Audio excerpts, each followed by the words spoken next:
Count money, man. Stack riches. Try and told him I'm a beast, bud. What's up, gang? Welcome back to another episode of the GRINDcast. Get ready. It's a new day. And in the spirit of Thanksgiving, we're going to talk about how to gain inches and how to separate yourself. And first off, I just want to say to everybody, hope that you had a great Thanksgiving. There's so much that we have to be thankful for.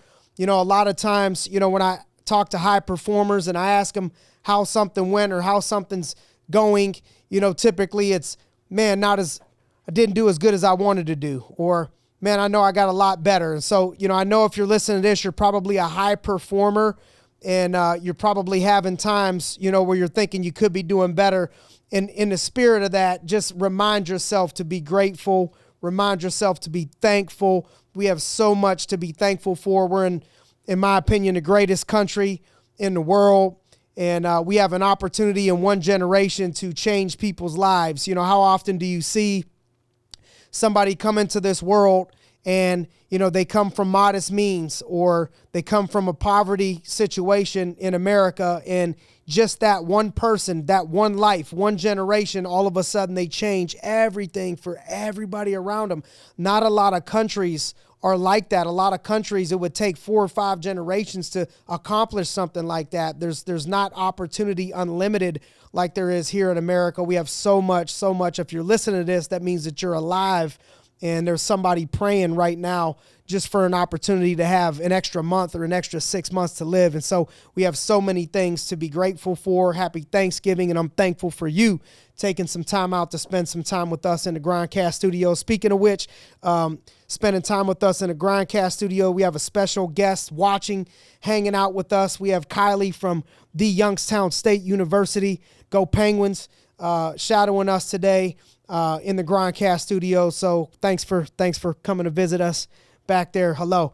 And so we're going to talk about gaining inches and separating yourself. And so I think this is the perfect time to do so, because right now, you know, it's Black Friday and you're listening to this, and this is an opportunity. This is when people start to slow down. They start to take breaks. They start to already shut it down all the way into January. And myself, I've always used these moments. I've always used this as an opportunity to get ahead or to gain ground. If I'm behind others or I'm trying to progress myself, I'm trying to think, how can I get ahead if we're all moving at the same pace? And so when somebody else is resting, that's an opportunity for you to hit the gas pedal and gain all kinds of ground.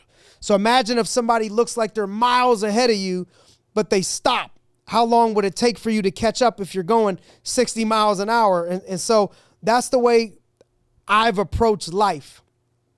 And I think right now, if you're on the grind, this is the GRINDcast. This isn't the chillcast. This is the grind. So if you're on the grind, then that means this is an opportunity for us to gain ground and separate ourselves. And so this weekend, don't let that be something that stops you and slows you down. I see this as, if we're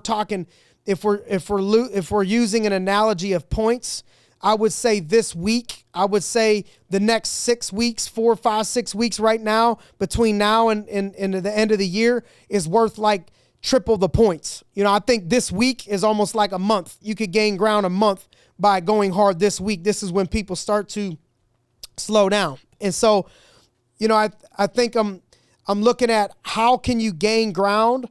I think using don't turning a holiday into holidays too long. Now, this isn't for everybody. This is the GRINDcast studio. So we're talking about people that are trying to win a world title fighting.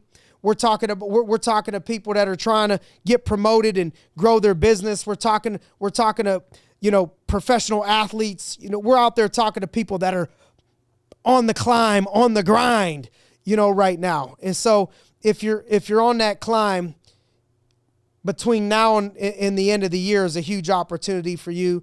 Anytime that there is a Valentine's Day, you know, Thanksgiving, Christmas, New Year's, you know, the list goes on, you know, whatever the holidays are, every month. If we're going to use an excuse of holidays to chill back all the time. I pretty much think you could look at every single month of the calendar and find a good reason and find a good holiday that can make you take a knee and make you chill. Now, even as a professional athlete, there's times where you have to put time into rest and recovery.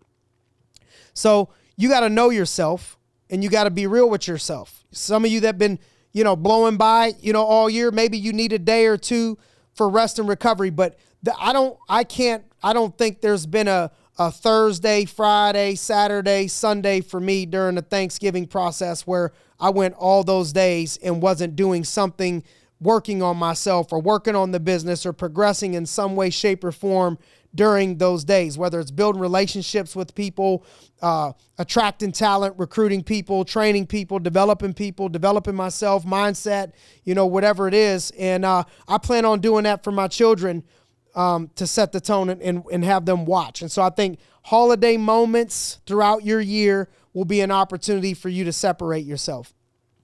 Being extremely coachable is an opportunity for you to separate yourself. I could tell you I've had the pleasure of coaching and leading, tons of different people, tons of great people over the years.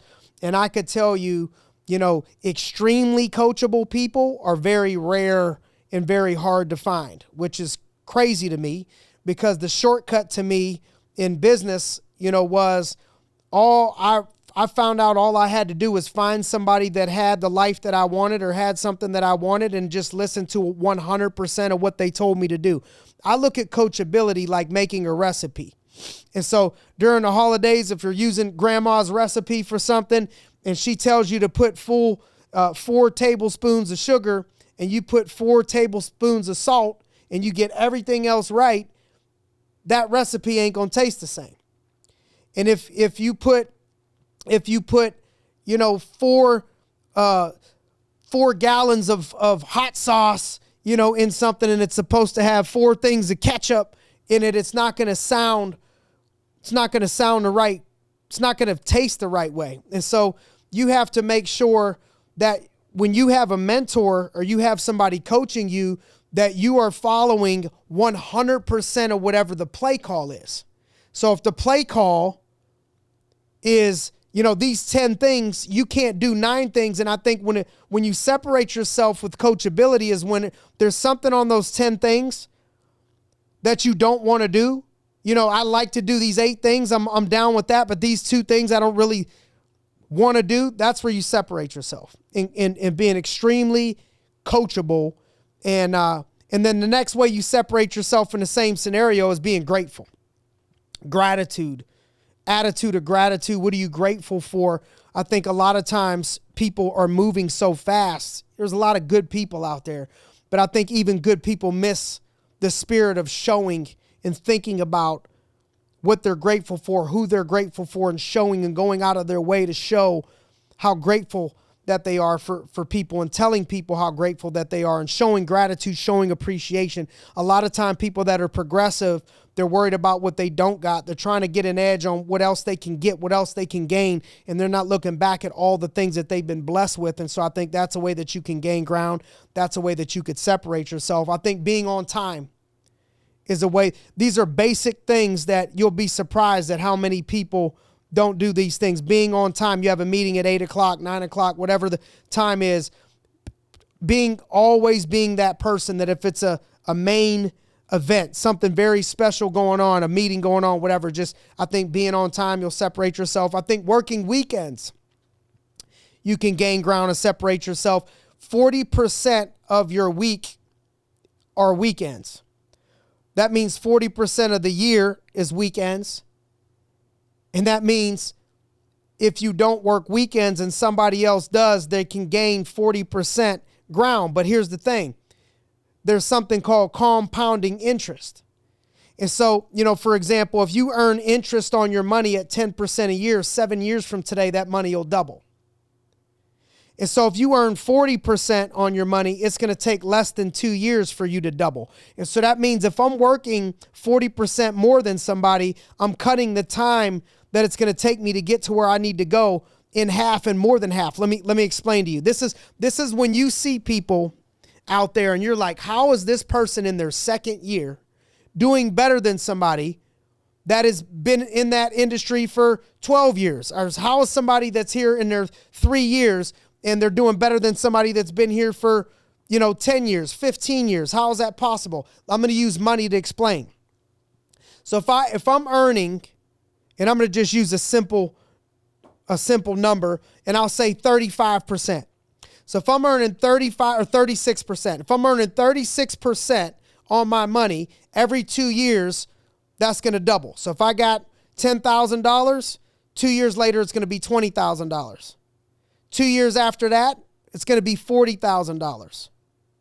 2 years after that, that's 6 years now, it's going to be $80,000. So it went from $10,000 to $80,000 in this example in a 6 year period, just doubling every 2 years.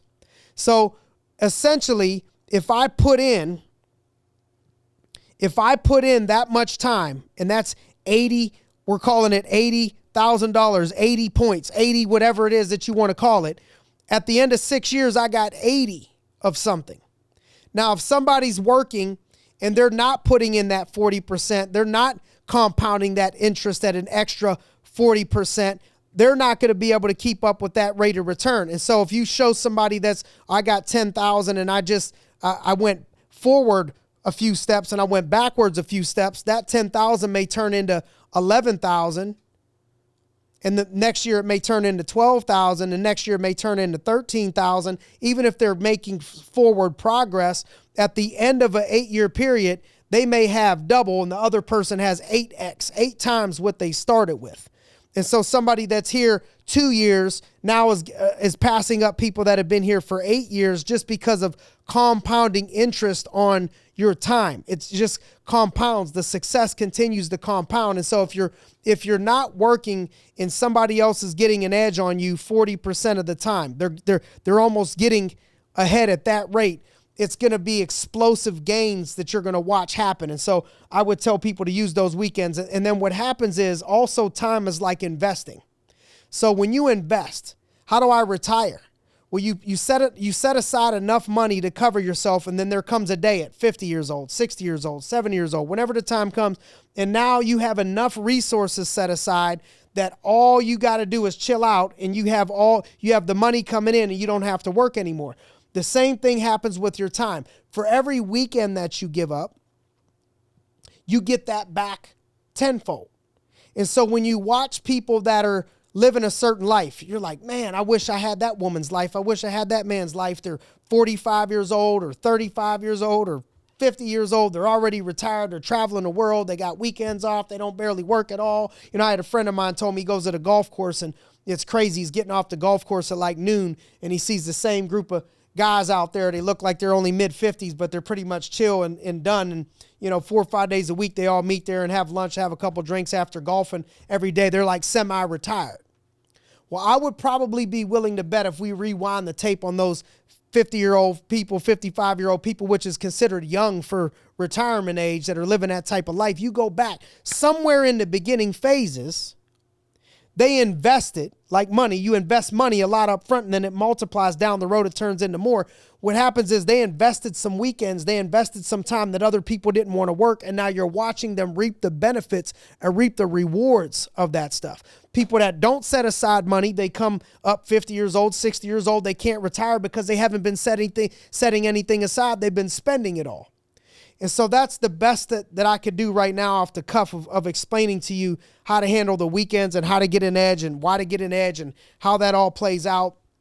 I think going to bed at a decent time, depending on what industry that you're in, right? So, if I'm in the bar and nightclub industry, or I'm in the service industry and I got to work till, midnight, that's different. But let me just take a normal situation. It's early to bed, early to rise makes one healthy, wealthy, and wise.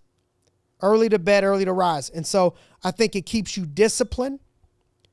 You ever hear the term nothing good happens after, midnight? Doesn't mean out of 365 days, I'm never, out past midnight. But the majority of those days we're in bed early so we can get up early and get an edge on everybody else. So if I start working on myself and on the world at 5 a.m. and somebody else starts working at 8 a.m., 9 a.m., I got a 3-hour head start. If we're running a 100-meter dash or a 100-yard dash in football, we're running 100 yards, and we got Tyreek Hill, who's I think the fastest football player in the NFL right now, plays for the Miami Dolphins. If you give me a 70-yard head start, you give me a 60-yard head start, I can beat him in a 100-meter dash. And so if I'm getting that big of a head start on everybody every day, if you're out there getting that big of a head start on everybody every day, then you're going to be able to gain a lot of ground on people. It's going to be difficult for people to catch up to you. It's going to be easy for you to catch up to others.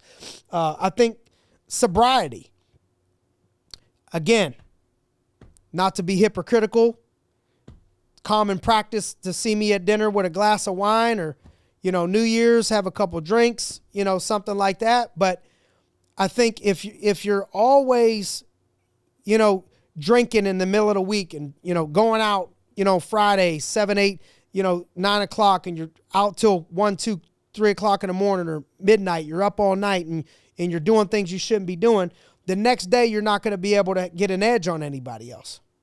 That's where I look at my 20s, 22, 23, 24, 25, 26. When I look at those years, what was I doing in a sales industry different than other people? I think a big one was just discipline, just keeping my butt at home on the weekends, not being afraid to have FOMO that I'm not going to the club every weekend and I'm gaining ground. Saturday comes, I'm already up and working at 8 o'clock. These people are just getting home a couple hours ago. That's how you're gaining ground and how you're going to gain inches on people. If you're lethargic, a lot, you're not going to have the energy that it requires. Speaking of which, separating yourself, energy. You have to have energy, right? Enthusiasm, energy. How do you have energy if you're not putting the right things into your body? I think this is a way to gain an advantage. I think this is how you separate yourself, is if you watch people eating whatever they feel like eating all day, their metabolism is going to they're going to start slowing themselves down. Their body's going to have to digest all that stuff, and then they're tired, and they think they're tired from grinding, but they're really tired from a lack of discipline of what nutrition they're putting into their body. That's been our ongoing joke, for a while with me when I hit the road with some of our young folks is I'm 40 years old. I'll hit the road with somebody 23, 24 years old, and by the time the day's on, we're up at 5 o'clock, and by the time 3, 4 o'clock, we're taking pictures of people passed out. They're already sleeping. Exercise, nutrition, putting the right things into your body is going to give you a lot more energy, and that's how you're going to gain an edge and advantage. I think working on yourself internally gives you an edge and an advantage and helps you to separate yourself. If all somebody does is go to work and they're handling, that aspect, but I'm going to work on myself, and I'm listening to books, audio books, podcasts, listening to YouTube, motivation. I'm spiritually taking care of myself. I'm giving praise to God. I'm reading the Word of God. I'm working on myself, working on my spirit, internally on my mind. I'm working on my body. I'm giving myself energy and fitness, which if I'm doing those things and somebody else isn't doing those things, who do you think is going to be able to perform better? Preparing for obstacles and adversity is also, here's another way how you separate yourself. So one of my favorite things that I saw on YouTube was a video of Patrick Bet-David, where he was up talking on some conference, and he was talking about, don't quote me, I'll get 80% of this right, but he said, here's the difference between high achievers, 1%ers, great performers, good performers, average performers, and below average performers. And the example was, he said, below average performers on their best day, they're getting like 7, 8, they're bringing like a 7 or 8 energy. But on their worst day, when things don't go their way, they're having a bad day, they're like working at like a 2. And then people that are average, on their best day, they were up at like a 7, 8. But on their worst day, they were like a 4. And then people that were good on their best day, they were 9, 10. But on their worst day, they were like a 5, 6. But the 1%ers, the greats, on their best day, they were a 9 or a 10. But on their worst day, they only dropped to an 8. That's the difference. That's how you separate yourself. So you look at you. That's a great explanation. What do you mean on your worst day? Things ain't going well for you. You had a breakup. You had a death in the family. You had somebody do something to hurt your feelings. Somebody said something to hurt your feelings. Something happened that you couldn't control that was unfortunate. You have people trolling you on social media. People are, saying something bad about you. Whatever the thing could be, internally you're like, man, this sucks. How are you going to perform then? If you can only perform at a high level when everything is peaches and cream, when it's sunshine, rainbows, birds are chirping, beautiful day outside, you're up there with average, good, and great. But what's going to separate you from others?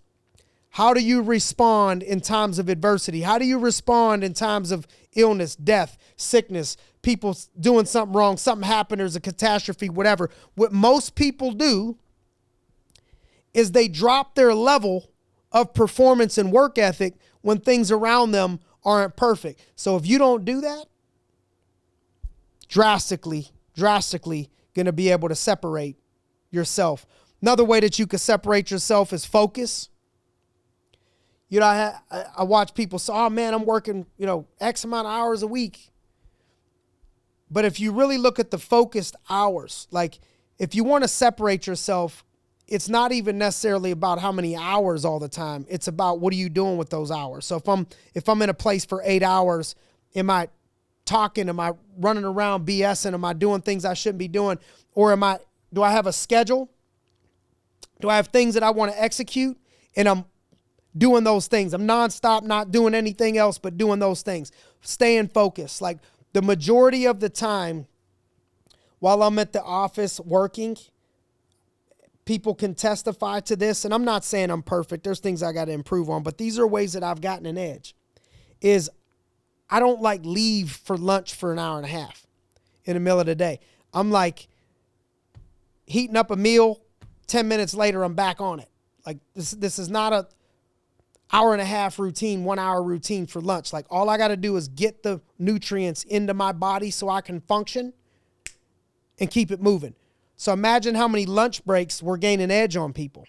If we're doing lunches, long lunches, it's intentional to spend time and build a relationship with somebody else. So staying focused on your schedule when other people get distracted, I think will gain you an edge on other people. Another way to gain an edge. How am I doing, Logs? Off the cuff, baby. 23, man, you're killing it. The spouse or significant other that you choose. How many times have you seen people, pick the wrong significant other, the wrong spouse, and things go sideways and it like drags them down. It pulls them down. The person pulls them down. I think you have to choose the right spouse, the right significant other for the mission that you are on. Right? The mission that you're on. So, for example, if you are a high performance go-getter hustler, it's probably going to be a struggle if you pick somebody that is super needy of your attention 24/7, 365, and they're not independent. That's going to be tough on that mission. And so you got to pick the right person that doesn't change you. We all have to change. We all have to adapt. I hate when people say, well, I ain't changing. If you ain't changing, those that don't adapt in this world and don't evolve die. It's change or die. Just look at the evolution of the way life has gone. If you don't adapt and change, you got to be different at 50 than you were at 20. You got to be different at 35 than you were at 19. And so we're all going to change. But there's a core of you that is never going to change. A core of you. And so I'll give you an example. Like for me, the core of me was never going to change on me and my work ethic. It ain't about the money. It ain't about, it's just, that's just for whatever reason, that's what God wired me to do. I just like to go. I like to build things. I like to make a difference in people's lives. I don't like to be sitting around. I feel like I'm wasting the breath that I'm given. I got to be progressive and pushing forward and growing something and moving something at this stage of my life. That's been in me. So off the rip, I know that if I'm going to be with somebody, if I was going to marry somebody, it couldn't be somebody that's hounding me. Hey, you going to be home today at 4:00? Why you got to get on a plane and go to this place? You didn't call me last night.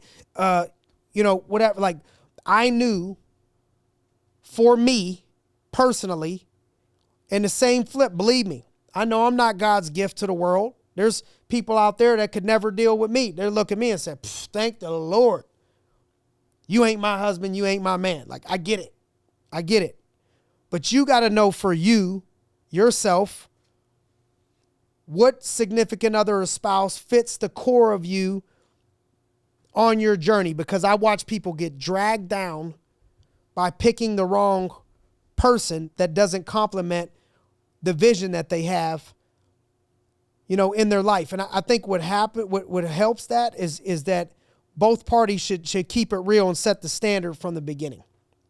Of if you're in a relationship and you're giving ultimatums all the time, that's a failure waiting to happen. You can't give ultimatums. If you don't do this, I'm gonna break up with you. If you don't do this, I'm gonna break up with you. If you don't do this, I'm gonna break up with you. That's a train wreck waiting to happen. You can't give people ultimatums all the time. But a couple things that are the core of you, like you got to know for a fact, this is something I got to tell you right now up front. Not going to change. Can you live with this? Are you like, and I think people don't do that enough on their journey. And I think people drag out situations too long instead of cutting them off when they know that person isn't fit for the journey, that they're on. Two people could be great. It doesn't mean necessarily that they need to be together. And so this was a bunch off the top of my head on ways that we can separate ourselves. I'm sure there's going to be a ton more. That loyalty.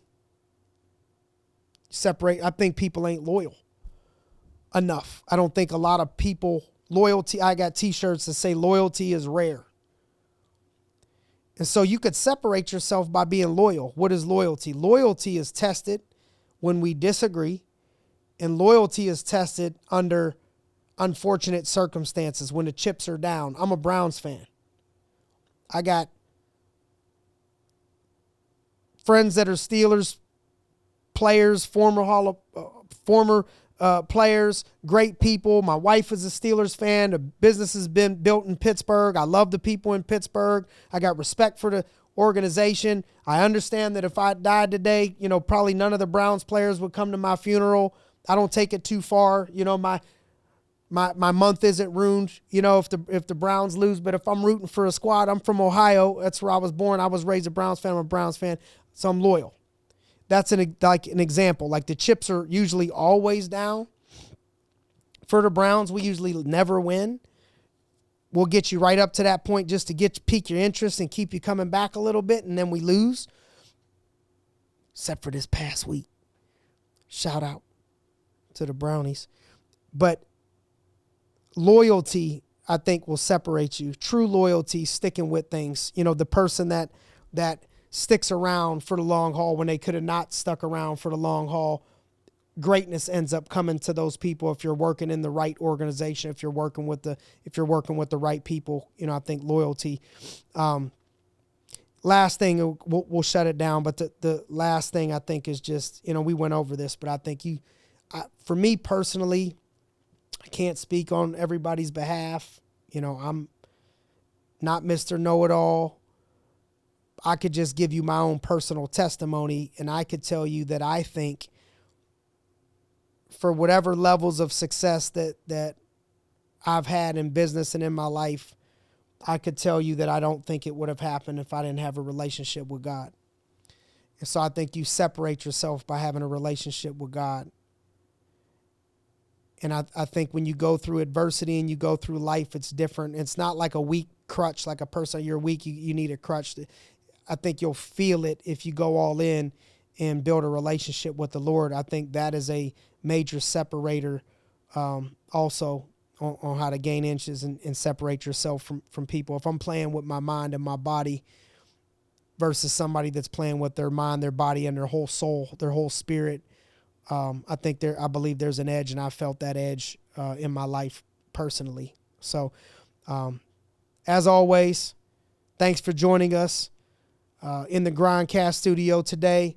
Hopefully everybody had a happy Thanksgiving, and don't let that turkey weigh you down for too long and let people gain inches on you. Let's gain inches on others, and let's separate ourselves in the process of becoming the person and making a difference in the world the way that you want to, and being a person that you want to become. So thanks for joining us on another episode of the GRINDcast. Get ready. It's a new day.